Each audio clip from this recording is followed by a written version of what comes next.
Hello, everybody. Scott Golden here with Golden Opportunities Coaching YouTube channel, and thank you to those of you who helped us get to 400 subscribers this month. That is well appreciated. Let's get another 25 in there before the end of the month. That'd be awesome.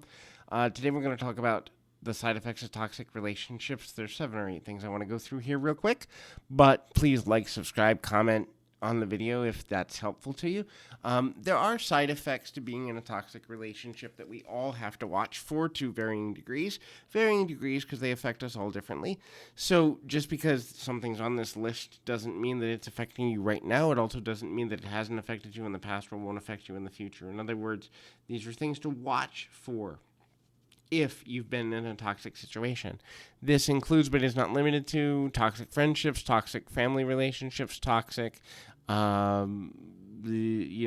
romantic relationships. Any sort of relational or emotional toxicity is included in this process. So the first is keeping your guard up. If you have been in a toxic situation, you're more likely to keep your guard up. You're more likely to be emotionally guarded. You're more likely to distrust your own decision-making abilities, and you're likely to distrust other people.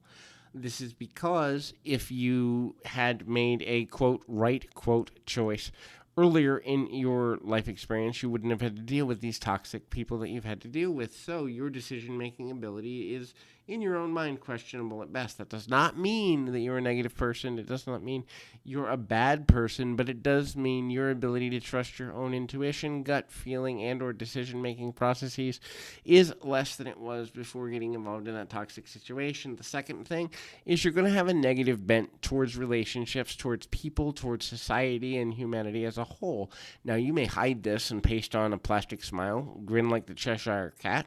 You may speak as though you're not negative, in other words, give compliments and the necessary pleasantries that come with social interaction, but in your head you're going to be very sarcastic, almost dismissive of people who mean you well, at least for a little while, because you're going to go, yeah, okay, what do you want? What's your angle?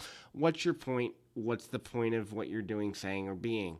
That's very common because, again, you're wounded. You haven't necessarily fully healed the wound. Sometimes the negative nature of dealing with toxic people can hang on to us for months, if not years. And so if you haven't cleared it and found a way to get past it, you're going to be more likely to hold on to it. That also can give its way to pessimism in other areas of your life. If you've made negative relational choices, you may think, I'm going to make bad career choices. I'm going to make bad family choices. I'm going to make bad financial choices. And so it will bleed over into other non-personal areas of life. The next is you're going to be emotionally and physically tired. Dealing with people in general is going to be something you fall back to. So if you were once an extrovert, you may become an introvert.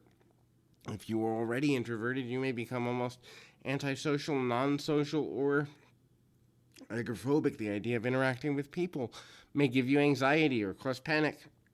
It may depress you to think you have to interact with people again, or make you feel apathetic and like you just don't want to be bothered. You're tired. You're worn out. You're drawn. The next is self-esteem. Your view of yourself will be negatively affected if you've been in a toxic situation or several of them.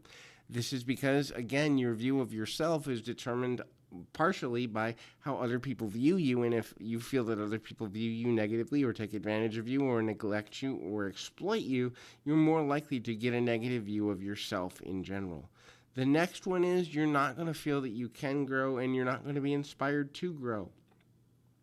So growth is when you have support systems. Growth is when you have things you're looking forward to. Growth is when you feel like things are going in a positive direction, or at least can turn to a positive direction.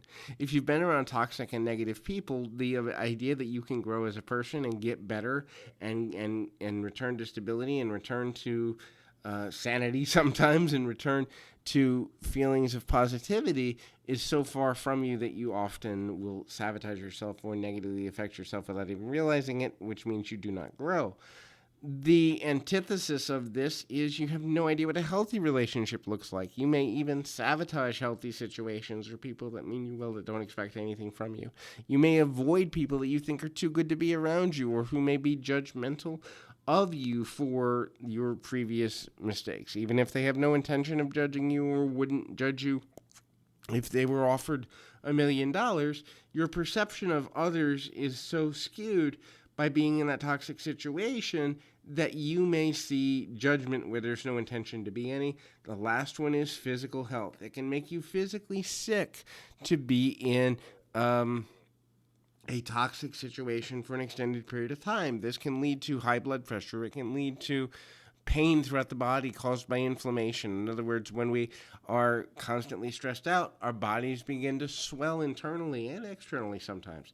You may develop an ulcer. You may develop high blood pressure. You may develop insomnia. You may develop migraines and other headaches and just physical discomfort. You may experience bouts of nausea. There's a whole bunch of physical symptoms that can come from being consistently and continually in a toxic situation. So if you are in a toxic relationship, I would encourage you, work with a counselor, work with a minister, work with a coach, work with somebody to figure out A, why you're there, and B, how to leave that situation behind, both emotionally and physically. I hope this has been helpful to you. Please feel free to reach out if there's anything we can do for you. But until next time, keep your feet on the ground, your mind in the moment. Until next time, everybody.